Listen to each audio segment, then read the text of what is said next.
Hello and thank you for joining us on the Thursday edition of Journalist Hangout. I'm Ayodele Ozugbakum. Humanity is still racing against time to stop the deadly coronavirus pandemic ravaging the world. We must all contribute to the fight by staying at home and maintaining social distancing. Today on the program, federal government warns that community transmission of COVID-19 is rising as the number of confirmed cases rises in Nigeria. And later on the show, Chadian troops continue onslaught against Boko Haram, shell insurgent positions in Niger Republic as Shekau promises vengeance. I'll be hanging out with Babajide Kolade Otitoju and Solomon Ajuziogo. So if you're ready, let the hangout start now.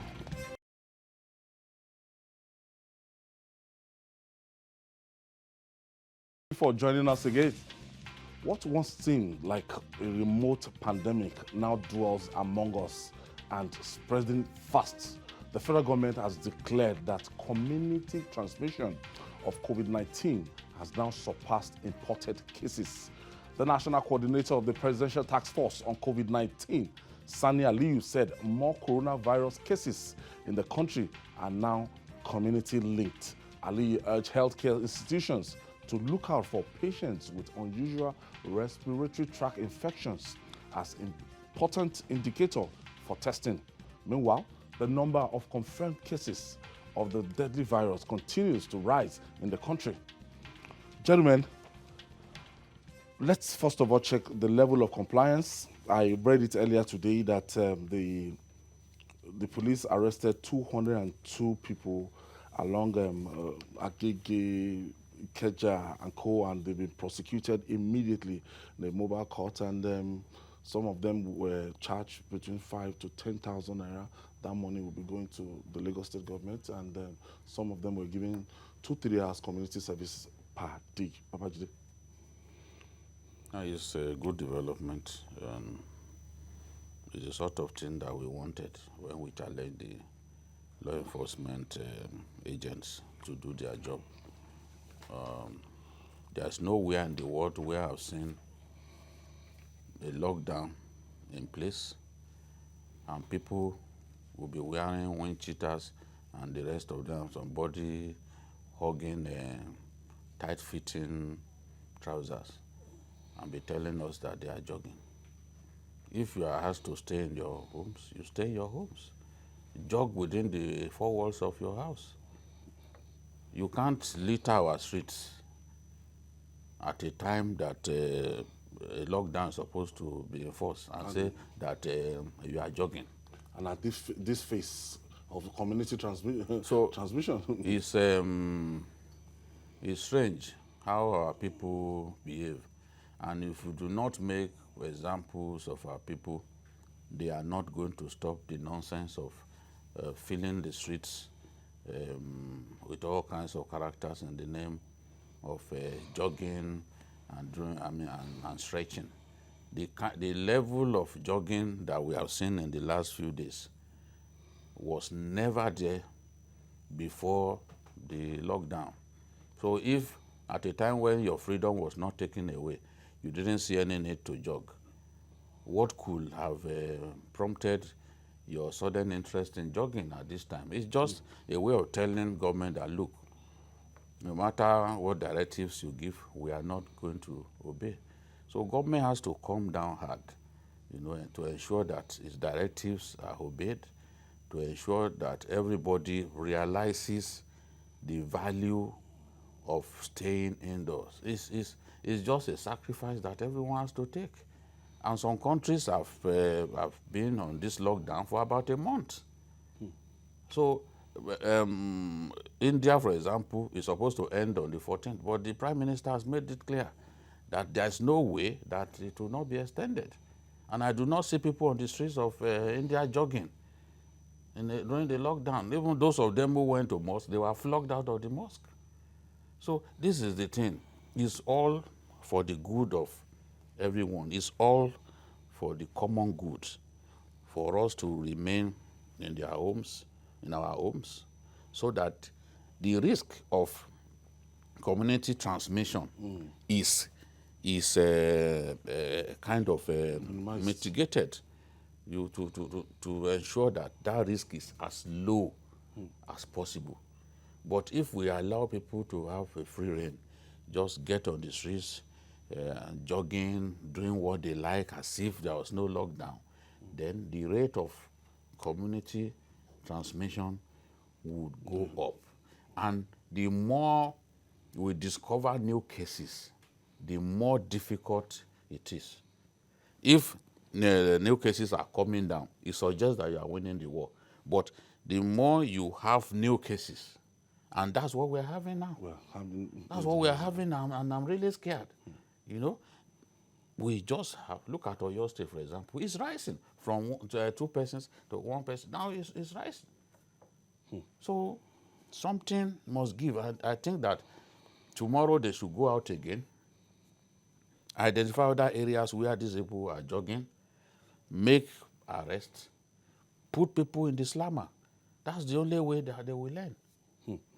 Solomon, the number of coronavirus cases in Nigeria is now 276. As of yesterday. As of yesterday. Now, the total discharge now 44, and death rate has been 6. Now, what is the implication of entering this community transmission phase? My worry, I have very big worries, basically, first and foremost. In the case of Osun, for instance, at the moment you have 20. And then I ask myself, if you have 20 because the Osun State government was able to get the intelligence about the 127 that came in. Now the question is, were there people who came in undetected before that time from the same place, through the same route, or through other routes? That's where the problem is. In the case of Edo, you understand the links with Italy. People who have, and you know what has happened in Italy so far. So imagine people who who came in with that, who didn't observe isolation when Nigeria had not embarked on a lockdown, who have mixed with their family members, and then your ability to find out who is positive or not depends on your testing capacity. And so literally there are people within the communities who have entered into the communities, as the case is right, as at today. We have 16 states. We have people who have tested positive in 16 states of Nigeria. That's almost half of the country, half of the number of states in the country. And then you have Abuja, as we are making 17. Yes. So the thing we're racking up, because it seems that there are people who have already entered the community and they spread. And of course, don't forget that there are people who don't show much of the symptoms and they have it. They carry it about. They have mixed with their families. And people haven't been sincere enough to come out and say, look, I have exposed myself to this. I'm still to hear that all the people who went to the AMVCA in Lagos, that they all showed up, they all presented themselves, despite all that was said about them, you know. So I think I have my fears already. And I wondered, you know, when the Edo State case started coming up, you know, started rising, I asked myself, so what would have happened if all these young people all over the country had gathered in Edo State for the National Sports Festival? Because at that time, Edo State did not have it, you know, there was no confirmed case in Edo. So imagine if they had all gathered in Edo State, what would have happened? We would have exported. Edo State would have been a point of egress and people would have exported that. So the implication is that there are so many people at the moment who seem to be carrying this virus, whom we have not tested, who have not reported. Some of them probably don't even know they've been exposed to it, and they are moving it up all over the place. Now, we're talking about those who are jogging, and people come to join them at the jogging spots without even knowing the people each person has met. There is this other problem that in the evening, towards the evenings like this, the Danfo boys are coming out gradually. The Okada riders are coming out gradually. And people are moving. And it seems that, especially in the inner streets, that nothing is happening. As if life is going on as normal. Because people still do not understand. I keep saying that at the local government level, the level of enlightenment It seems that all that the local government people are concerned with now is the palliative, distribution of palliatives. And they're not talking about enlightenment, creation of awareness, so that people know that this is serious fire we are playing with. Jide has just entered the studio now. I was just on a video call through Omar Katuba, our own Omar Katuba, based in Germany. And Omar was telling me that in Germany right now, you can't move in twos. That they dare not see you in twos. As in, you are going to be arrested immediately. Even if you guys are husband and wife, you cannot go out in twos. I said, they've been indoors. I've forgotten the time. Now, many people point to the way Nigeria is handling this pandemic as better than many countries. Yes. Is this a reason to be jubilant at this stage? No, it's no reason to be jubilant. Most of the countries with a very high burden of coronavirus at this time, they all started like us. Like 20 cases, 15 cases. 100. Yes. Move to 150. And then suddenly, remember even the Americans. The Americans. Yeah. Even some of their leaders were doubting this thing. They were doubting it. They were saying it more or less like it's a Chinese disease. It's a Chinese. Yes, it's a Chinese disease. But I also think that they should have given it that name, because we've seen cases in the past where a virus or a disease will be named after the town where it originated from. So why they can't name it Wuhan? I wish I understand. If you can call Lassa fever Lassa, because it originated from a village in Borno State. So it's Lassa. Nigeria gave Lassa to the world, and they appropriately named it after the village where it was first discovered. So it should have been named Wuhan. But today everybody talks about Wuhan for 5G, when the most damaging impact or the greatest name that Wuhan has given itself is that it gave the world this virus. Maybe WHO hasn't served us well in that. Oh, it's just double standard. It's just double standard that we are seeing, international double standard. But the truth is, the world has to take this disease seriously because of its capacity to destroy everything in its path. In our country, yes, we seemed at this stage to be doing well. We have to give credit to the officials of Lagos State, and I think the Abuja people too, they are doing well. The NCDC under the leadership of Chikwe has also done well, because I was surprised when they said that out of the 5,000 people that they projected that they needed to do contact tracing, that they had already done more than 3,600.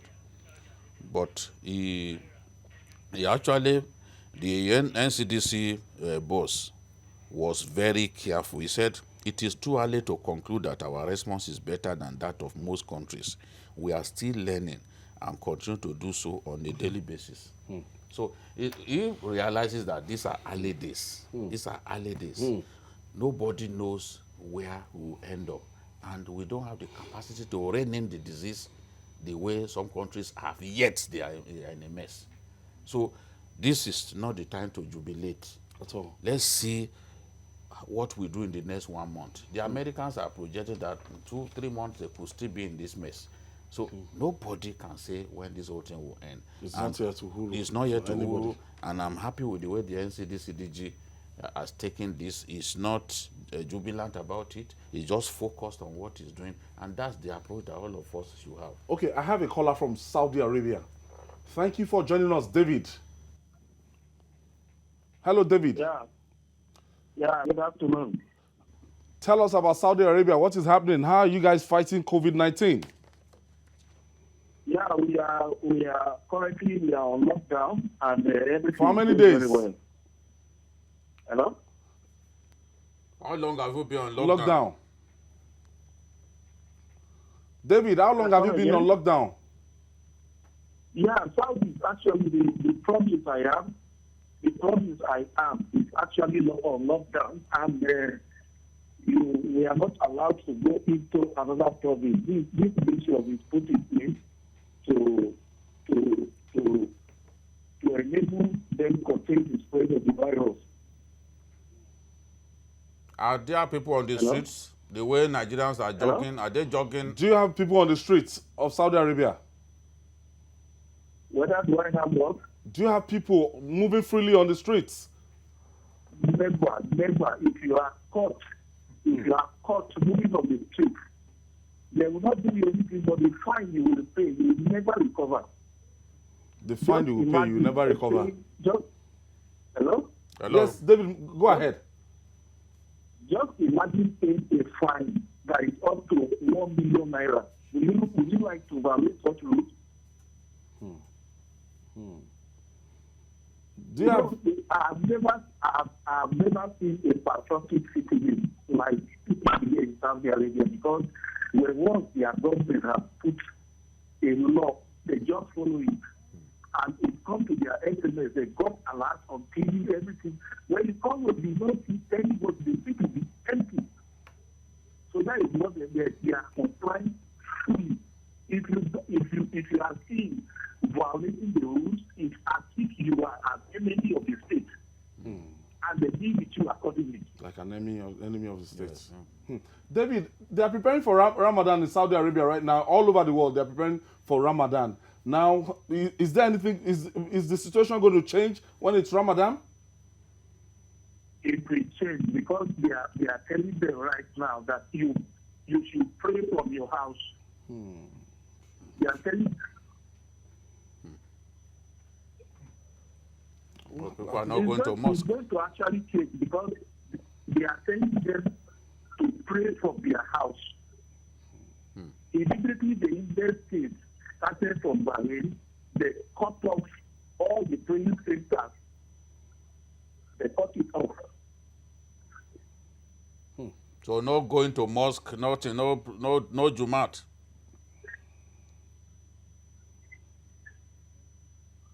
Hello? Hello, David. Yeah. I said no going to for Jumat, no going to mosque at all. No. Pray in your house. Pray in your house with your family. That's all. That is the policy here. Not only that, even in the market, they usher you into the supermarket one after another to obey the distance.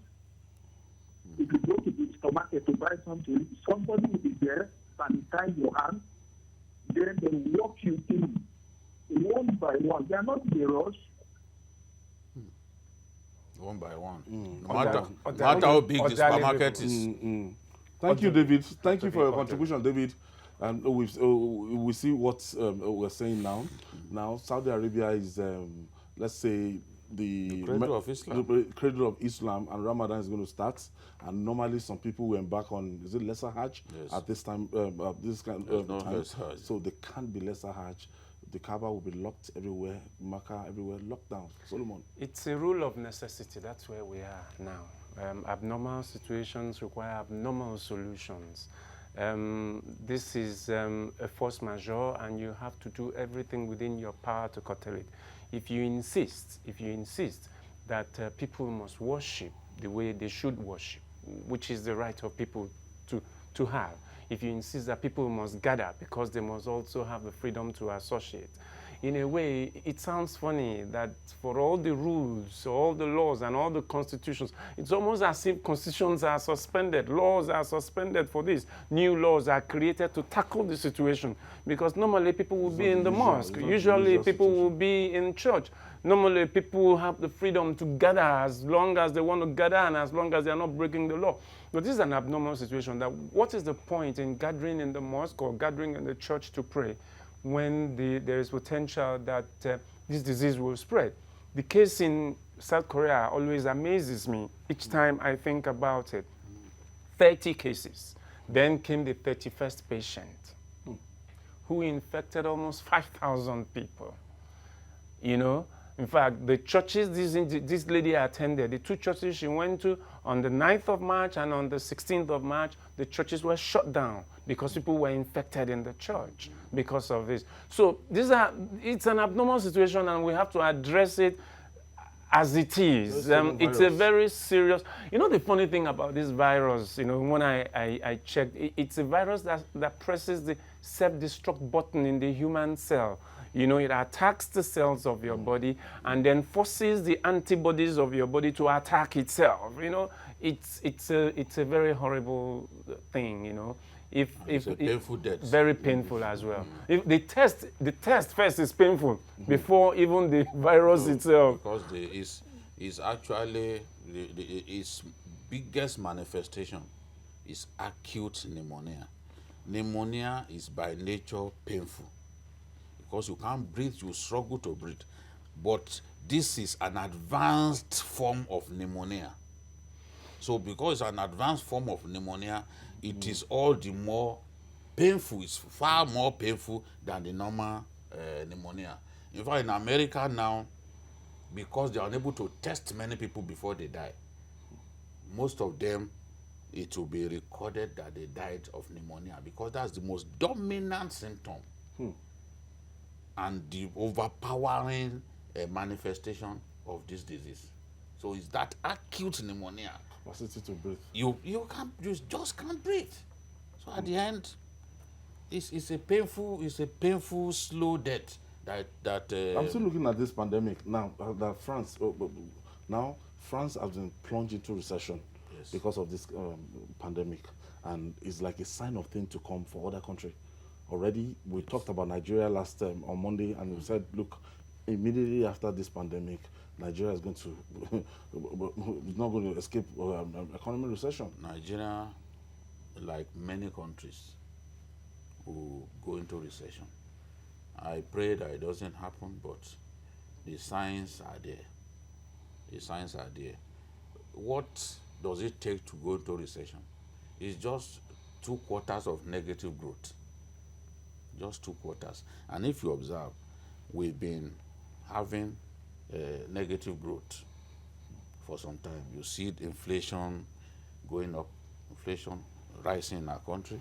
So with this now, in fact, the IMF predicts that most of the African countries will not survive. The economies will not survive this coronavirus pandemic. They will go into recession. And it is eventually going to look like a global recession because the number of countries that will slip into recession will be huge. So France is one of the early bets because it is projected that for every 2 weeks that France is involved in a lockdown, 1.5%, the economy will shrink by 1.5%. And nobody knows when they are going to ease the lockdown.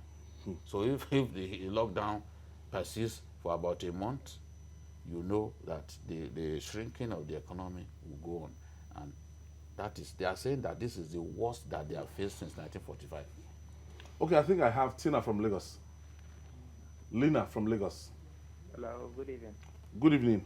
Thank you for joining us. Good evening, and good evening to all of you in the studio here. Yeah. I want to thank you for the great work which you people are doing there. And hello, are you with me? Yeah, yes, go ahead. I hear you. And the text I want to take there, I want to say that most of our security agents, they are compromising. Just yesterday, I just came out of my street where there was a checkpoint, and you will see most of these vehicles are moving with passengers. And what they just come to that checkpoint, you will see they will just drag their hand through, and they will collect money, and then they will let that person pass. It's corruption that is killing us in this country. We should not be blaming the civilians. If the security agents should be dealt with and show them specific things they should do, I believe that the country will be a very nice place. It's a very wonderful people. It's our security agents that are compromising their faith. If they should discipline themselves and then discipline others, things will go well. Please, we should just look into that. I beg our government, they should look into our security agents because they are the ones spoiling it. Thank you, Winner. Thank you for that contribution.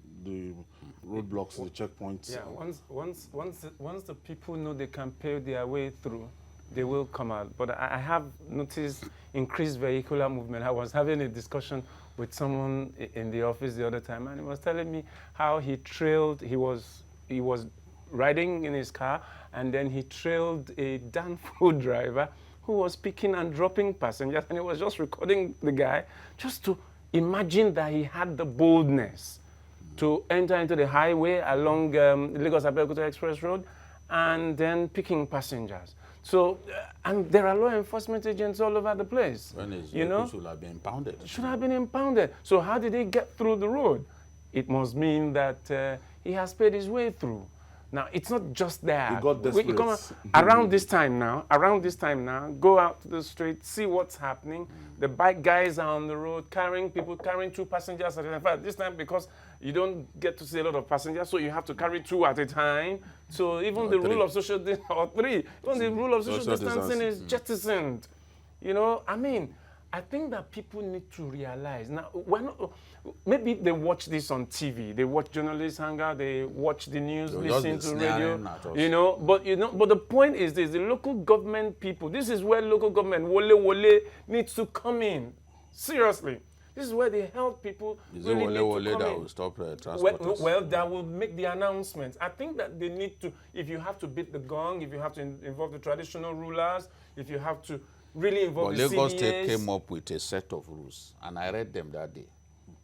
The truth is, those, we were saying it that day that we were not sure these things will be implemented, that they should put wash hand basins and sanitizers and all that, that before you even pick passenger, you must first sanitize. That was before the lockdown. Yes, before the lockdown. And now, the thing is, now we're in a lockdown. You can't there is a lockdown, and we still see people fill their buses with passengers. Even what was designed that, okay, don't take more than 60% of the capacity of your bus. So that is not being obeyed. I've seen people fill buses, driving ahead of me, fill buses with passengers. And we are all just passing through these various checkpoints.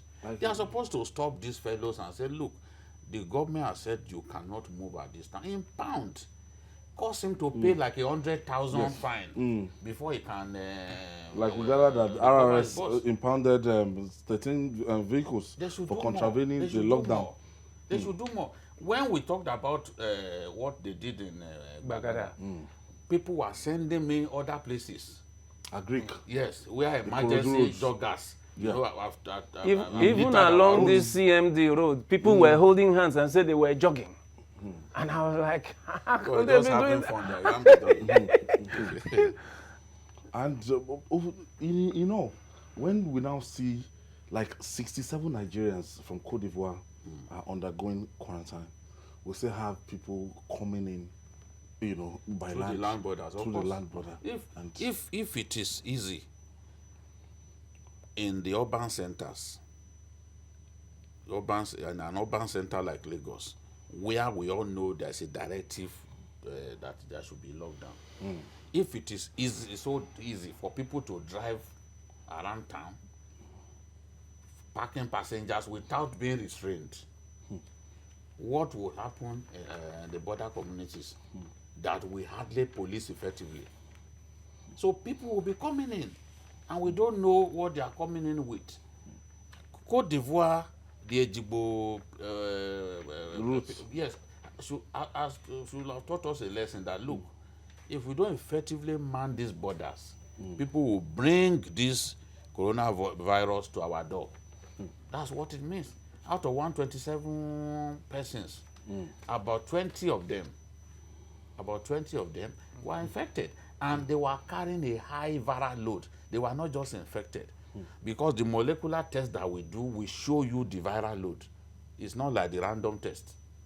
They were carrying high viral load, meaning that their capacity to spread is huge. But we just hope that things will improve, and then we can bring this pandemic under control in our country. Hopefully. This is not time for PR. Let's be sincere with ourselves. This is not the time to play PR. with my count is low, my count is not low. It is not a competition, whether a state has it or a state does not have it. If there is a problem with it, deal with it. Unfortunately, a lot of states don't have, the testing capacity. For instance, the Kwara thing, we have a station in Kwara, and then Kwara has to come to Lagos or Ibadan to do the testing. They don't have the testing facility in Kwara. So, and this applies to a lot of states, There are just 7 points where we can do it in our country. And then how many of it can we do at a time? Now that's a challenge. Now the thing is that if you have higher testing capacity, then you'll be able to discover more. And that's my worry, that if we don't have higher testing capacity, there are still so many people carrying the thing about, infecting other people without knowing. And then we're also saying that, look, that people can't do voluntary tests.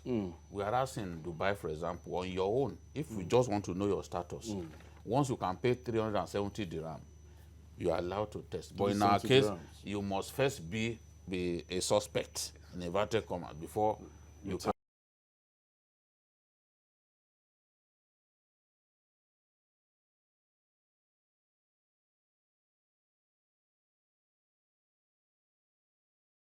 Thank you.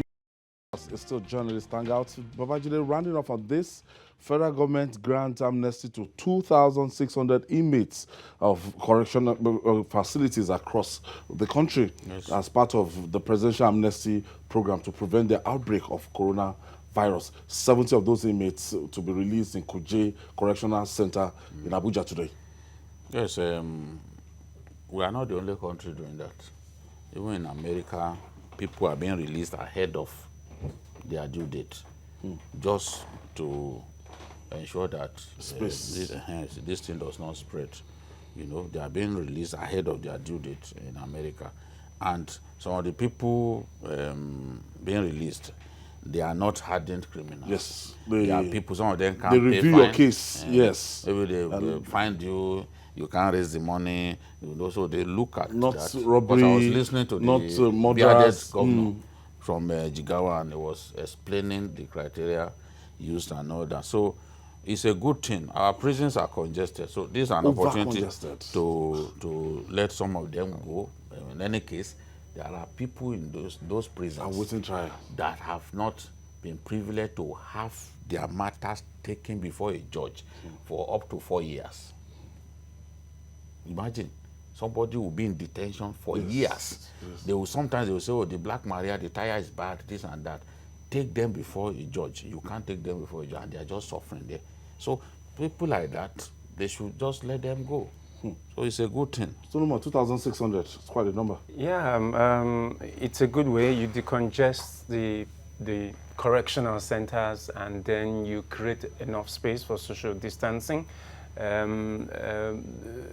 Importantly, it's just one of the many ways to approach it, because every time we talk about coronavirus, the first thing that comes to your mind is a medical situation, But then beyond medical solutions, there are other social instruments that we could adopt to deal with the matter. Social distancing is not a medical solution; it's a behavioral change, solution. We actually need to change behavior to be able to deal with this. If it is human beings that carry the virus to different places, then we need to curtail. We need to increase the sizes, the spaces between people, so that we can slow down the infection or completely curtail it. So we are talking about a multi-pronged approach to curtailing, the spread of the virus, and then decongesting the correctional centers is one. And I think that is a very good move by the federal government. All right, moving on now away from COVID-19 or coronavirus, the last is definitely yet to be heard about the cat and mouse affairs between the Chadian army and the Boko Haram fighters after inflicting heavy defeat on Boko Haram in the Lake Chad area bordering Chad and Nigeria. Chadian troops continued their onslaught against the insurgents by shelling their positions in neighboring Republic of Niger. According to the Chad's presidency, the counter-offensive operations against the terror group, codenamed Operation Boma's Wrath, will continue. Babajide, the Chadian soldiers, they are on rampage. they just want to go for kill. Yes, if they don't do it, they know, the president knows that Boko Haram will regroup again and still continue to That's Idris prosecute. Deby. Yes, he knows they will regroup because he didn't kill all of them. A lot of their commanders fled, and the security report that we received was that they fled in about 32 gun trucks. They fled to somewhere in... They left the Chad Basin. Yes, they left for somewhere in Guzamala local government, in Shelawa village also. But you know they are very smart. They will not stay in that place. They are constantly moving. They will find another place of refuge, and from there they can begin to launch attacks. As you have seen, they invaded a village in Adamawa State, you know, a few days back. Killed people, set buildings ablaze. They even launched an attack on the army again. So it's not, it's just as the president of Chad said, they do not believe in territorial, the territorial integrity of any country. As far as they are concerned, all of those countries, Chad, Cameroon, Niger, they are free to enter any of them. And they have cells, active cells in all of those countries. So the best way is to deal decisively with them. You've cleared his own country now. There's no presence of Boko Haram. It's a no-go area. And he moved into some parts of Nigeria and also dealt with them within our borders. But the MN JTF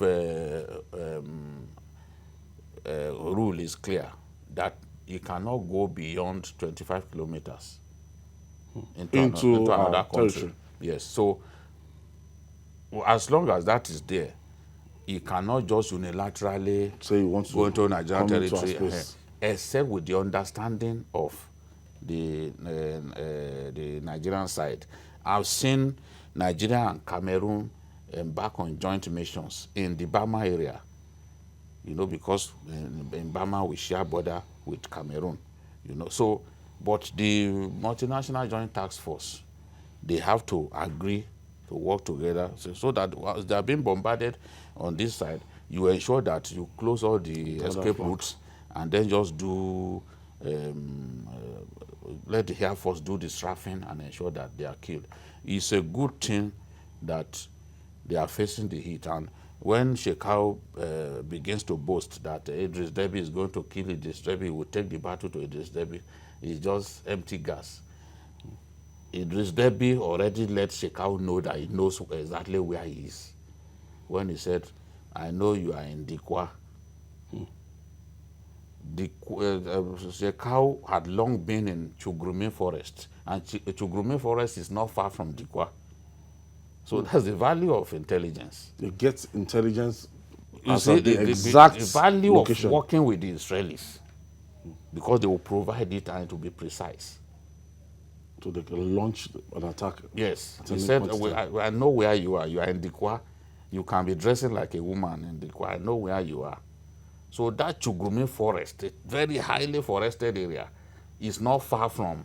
And you know, I talked about it, I think about 2 weeks ago. I talked about the fact that the ISWAP, a faction of ISWAP, was going to meet Shekau with the intention of killing him. And I mentioned that forest. So it's not far from the area where the Chadian president said he knows that Shekau is. He's been there for some time. He feels safe in that area. It's like a fortress for him. But now, the dynamics have changed. The leadership of ISWAP, they fled. Shekau now wants to, you can see that he's talking frequently now. Unify the whole Yes, group. he now wants to be Dominate. seen as the de facto leader, so that those of them who are escaping from the onslaught of Chadian troops can come and meet him, can join his own side. Because for so long, ISWAP or the other faction was the dominant, well-funded, dominant deadly group. They were the ones taking the battle to the army. They were the ones who went to kill the Chadian soldiers in the first place. So seeing that there is something like a vacuum, that those guys have gone underground, he's now trying to show himself to be, yes, the de facto leader now, So those of them who are running away, they can come, and then he can be the rallying point like he used to be.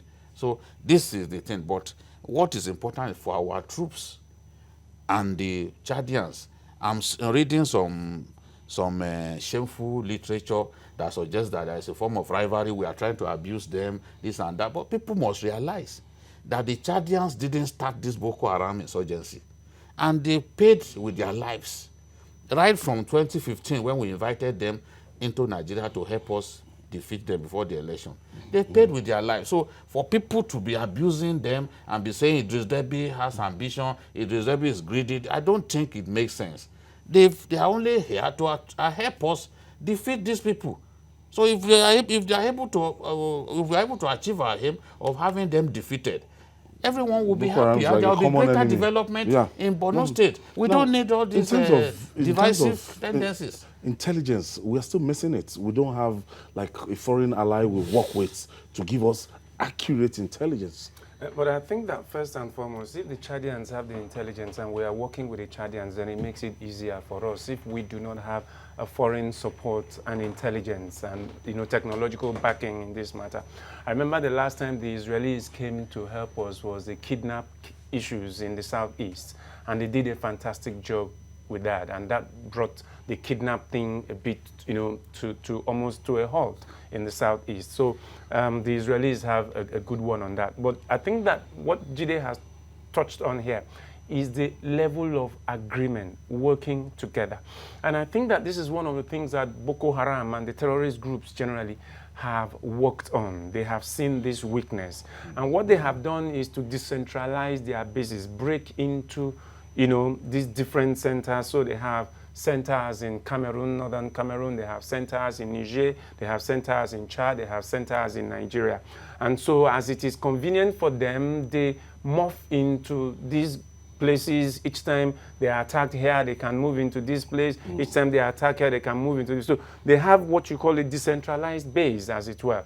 Now, the challenge the Chadians will have in this matter, except the Nigerian military, is actually working in tandem with them on this, especially on this onslaught, this ongoing onslaught, is that, look, as far as the Chadians, by diplomatic and military protocol, cannot go beyond a certain kilometer into our territory, except we give them the green light to do that. It means that the Nigerian military will then have to do its own part, attacking from its own flank. Because when you wage wars of this matter, you have to do flank warfare. Now, the Chadians will drive you from their side, you have to drive from your side. Have to mend your own side and hold it. So I think that the major problem of the Joint Task Force and why Shekau and the other groups have been elusive is because Nigeria has been doing its own thing her own way. Chad has been doing her own thing her own way, and everybody has been doing, so it's not joint effort, despite the fact that it is called Joint Task Force. And that one is almost in comatose, the multinational. That's exactly the problem. That's exactly the problem. But now, looking at our own end here now, we've taken delivery, we've taken delivery of some hardwares, and how far would this go?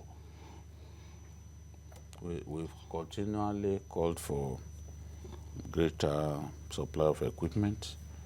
I hope that it continues, because this army has to be better equipped. The truth is, we don't have enough weapons. And the soldiers will tell you, forget about what some people will say, oh, we have the weapons. It's a lie. We don't have enough. If we have enough, we will have dealt with these guys a long time ago. We'll have dealt with Boko Haram a long time ago. The truth is, the bulk of the areas they occupy are within our country. So we carry a bigger burden. Chad can sit back, because when you even look at it, we have very small land border with Chad. Our land border with Chad is less than 100 kilometers, So Chad can say, well, the bulk of my country is safe from Boko Haram. I don't have to go to great length, commit the lives of my soldiers into this. But that's not what we have. We have to across the states where Boko Haram remains active, where they have bases, Yobe, Adamawa, Borno, the bulk of Borno North is in their hands. We have to find a way. And Niger Republic, as the president of Chad said, Boko Haram ran into Niger Republic. They are very active inside Niger Republic. They are very active. And why? We have far more extensive land border with Niger. In fact, from Kebbi State, from Kebbi to Sokoto, to Jigawa, to Kano, to Yobe, to Katsina, to Yobe, to Borno, we have border with Niger Republic. And from the Niger Republic, through Niger Republic, Boko Haram can bring in weapons because these two countries, Chad and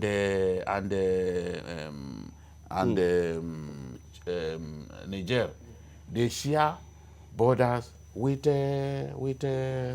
Libya. And a lot of those weapons come in from Libya, Mali. They come in through footpaths. They will use camels, they will bring in this weapon. But once you've dislodged them from that area too, it becomes a big challenge to bring in those weapons, except they go and annex some communities in Niger Republic and still bring in weapons through the Gaidam area in Yobe State, because they are also strong in that area. They have a heavily forested base in that area. So we have to identify where these guys are and use the opportunity of the extensive damage that Chad has done to them to finish them off. We must not relax at all. Solomon, one thing I've noticed is that, these Francophone countries, their colonies, when you talk about Mali, you talk about Senegal, you talk about this Chad, you talk about these countries, they have the cooperation of, France. Yeah, and France. In terms of military equipment, they still equip them, they still have this kind of agreement with them. But reverse is the case for Commonwealth countries.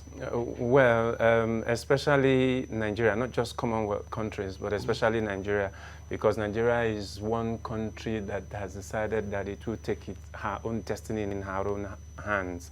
The Francophone countries are still steeped in the assimilation process of the former colonial masters, and it does not seem like they are truly independent. Let's face it. Most of the economy, off now. Most of the is it because of that? Not necessarily because of that. Not necessarily because of that. When you are a landlocked country, like these countries we're talking about, because most of these countries are landlocked, and then they are majority desert lands. These are toughened people. These are people who have gone through years of insurgency, especially the Chadian army that has gone through years of insurgency, years of war. And we take this call. Mohammed is calling from Zaria. Thank you for joining us, Mohammed. Hello, good evening. Good evening, Mohammed. Thank you for joining us from Zaria. Okay. Hello, good evening to Babajide and good evening to all of you there. Oh yeah, go ahead with your contribution. Thanks.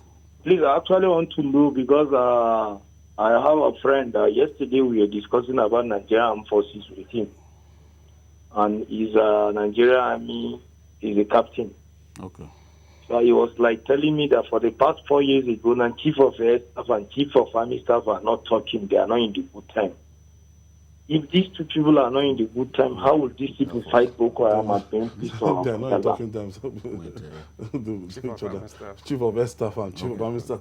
We don't know. I don't know. we just there is no doubt about it that this thing is there. We hear that they are not working together, this and that, but in the interest of the country, if there are differences, they should resolve those differences. This thing is not about ego or ambition. The military should have no room for political ambition. I know they are not politicians. They are military men. They should face the war, defeat the enemy. That is what we're after. Defeat the enemy. A soldier is naturally a nationalist. You are patriotic. The protection of the territorial integrity of the country, the dignity of the Nigerian nation is much more important than any other thing. So that's by the way that they don't talk to themselves. They are supposed to be professional soldiers, people who are sworn to defend Nigeria with their life. And so I think the NSA also said that even service chiefs don't take instructions from him. The NSA. So there are all kinds of problems that we are facing. Even the current Minister of Defense, one of the first things he said, you know, after he became minister, is that the service chiefs appear to be working at cross purposes. He said it. So what the guy said may not be far from the truth. So these are senior people. They have to, yes, he said it. The Minister of Defense said it, that the service chiefs are not working with synergy. And I remember the NSA going to the National Assembly to say that the service chiefs don't take instructions from him. So some of these things constitute why we have this problem. As we round off now, people are asking, where is the chief of staff to the president? Where is Mr. Abba Kyari? They've been asking questions, and his commissioner in Lagos State is saying he doesn't know his whereabouts. But the last time I checked, he's not a public, he's not an elected public office holder. So he's just the chief of staff to Mr. President. So what do you make of this? People have asked me repeatedly. Some will call me to ask me. Some will send a direct message to me on Facebook. Where is Abba Kyari? Is he in Nigeria or is he in the UK? Some even claim that Baba Gana Kingibe went to see him in the UK. I can confirm that Abba Kyari is in Nigeria. He has not gone to the UK, except if he goes tomorrow. It's even better for him to stay in Nigeria. Today, I can confirm that up till this moment, Abba Kyari is in Nigeria. You can take that to the bank. That he is in Nigeria. He's someone that I know very well. He has not been moved to Gabon. He gave me my first job. He gave me my first job as a journalist at Democrat newspapers in Kaduna. So I know the people who are close to him. Abba Kyari is in Nigeria. Baba Gana Kingibe didn't go to any UK to see him. And is he responding to treatment? Hopefully he will be well soon. We can't wish people evil. No matter what we feel about them, we may not like them, but the power of life and death is in the hands of God. So, Abba Kyari is in Nigeria. That's okay. We understand that the chief of staff to the president tested positive to coronavirus, and it's important that he gets treated. Okay. That's very important. Solomon Azuku, thank you for joining us today. And the maestro himself, Babajide Kolaji Stoji, thank you for always being there. And that's our package today. Join us tomorrow for another episode of the program. You can watch Journalist Hangouts on our platforms showing on the screen. We're on YouTube, youtube.com/TVC News Nigeria. Our feedback channel is Journalist Hangout at tvcnews.tv. I'm Ayodele Ozugbakun, urging you to stay safe.